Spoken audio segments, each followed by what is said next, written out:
Hey everybody, welcome to What's Your Game Again. I'm Jonathan Walter. And I'm Jesse Miller. Today, we're going to talk about the best games that we've played in 2023. Not necessarily the games that came out in 2023, but games that we've played that we've enjoyed. Yeah, we want to give you our recommendations, stuff that we experienced this year, and the list of stuff we played, and then why we like it. So, to start off, let's look at actually the game that I'm still playing. It's a legacy style game, and it's right behind me, and that is the King's Dilemma. King's Dilemma came out a few years ago. They have the Queen's Dilemma is finished kickstarting, and people are I should be getting that the sequel. But King's Dilemma, you have a few people who are all representatives of their house. Think of like Game of Thrones and the different houses who kind of rule and fight for power. It's the same idea, but you're sitting around and you're voting on different things that happen in your kingdom. And you all have your personal agenda. Every round you play, you're a different generation of that family line who's making new decisions for your personal agenda and then for your house, like legacy agenda.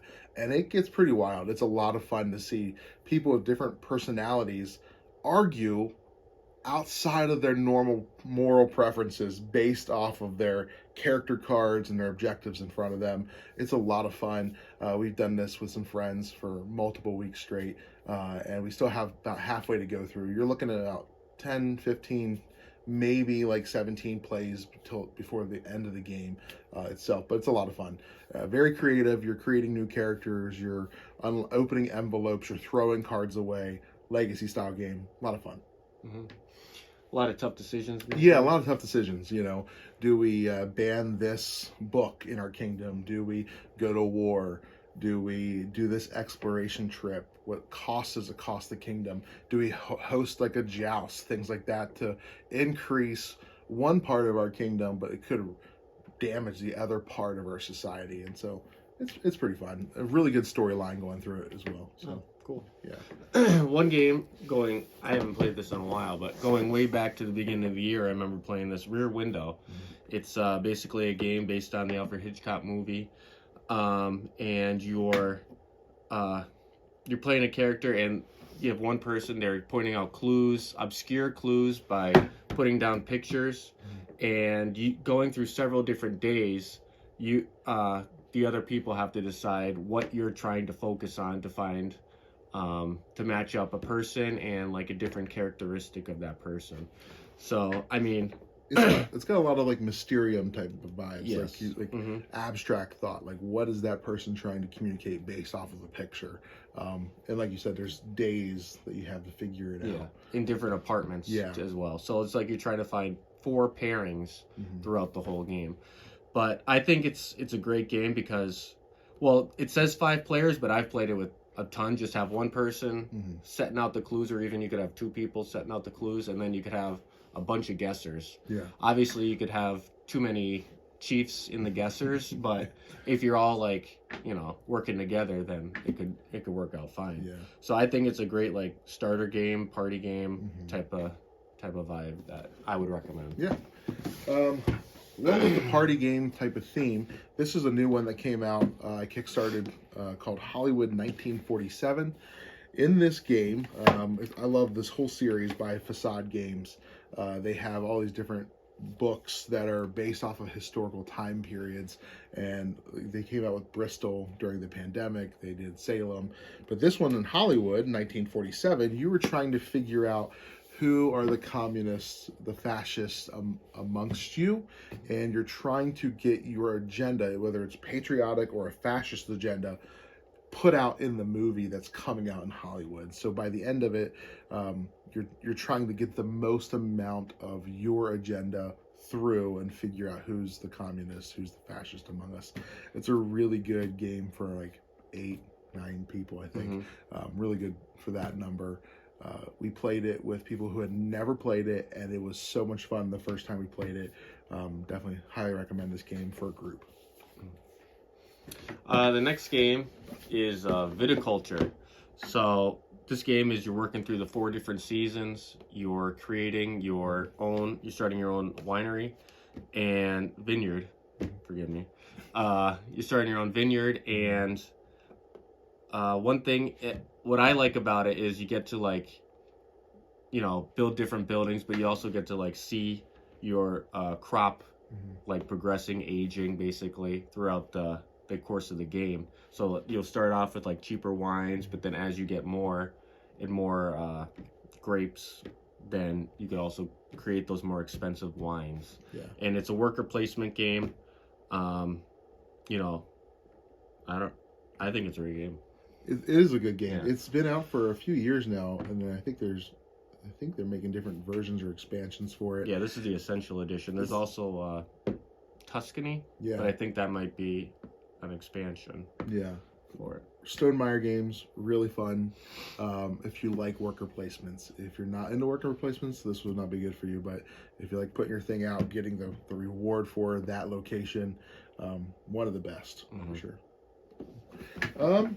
Another game for me. This has been out for a little bit. I got this last Christmas, I believe. I think I've talked about it before. Star Wars: The Deck Building Game.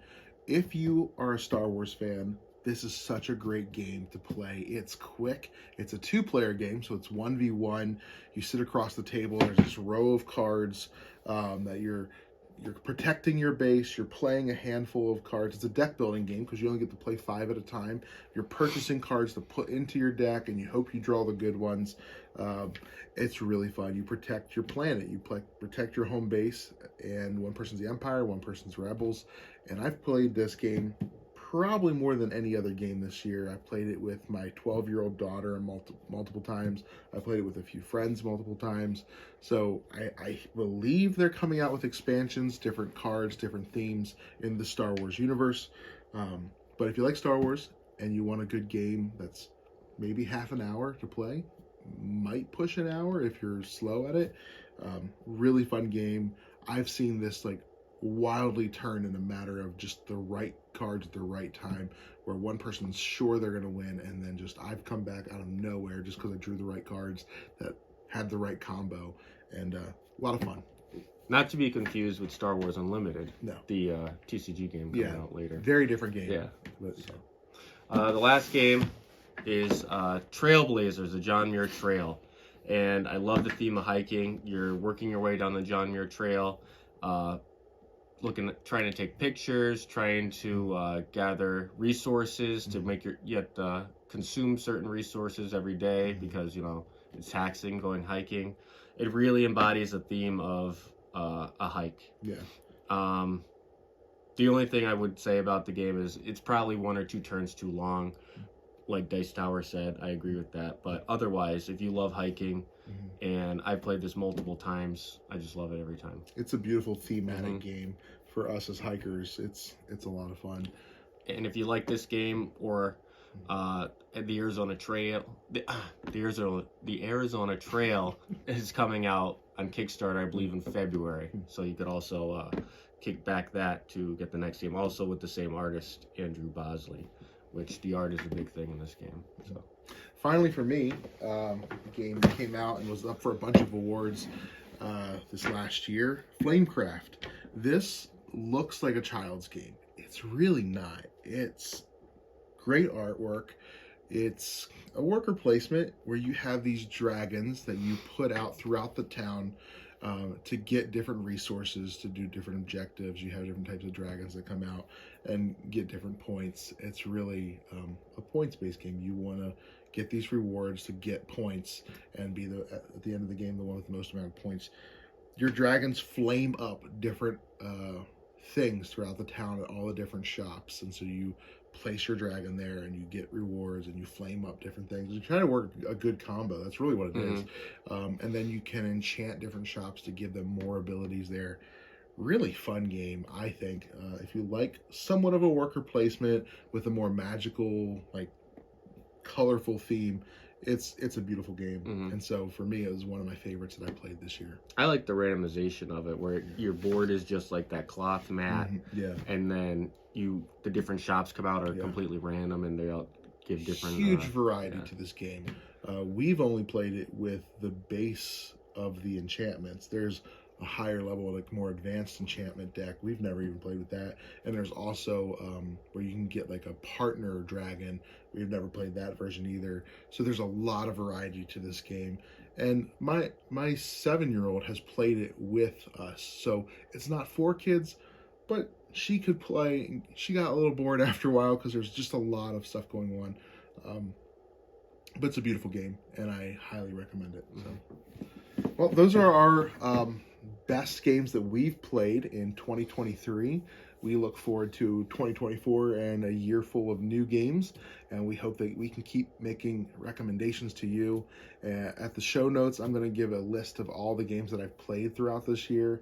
Maybe it'll inspire you to be a little more curious and look into some different games as well. But as always, what's your game again? I'm Jesse Miller. Jonathan Walter. See you next time.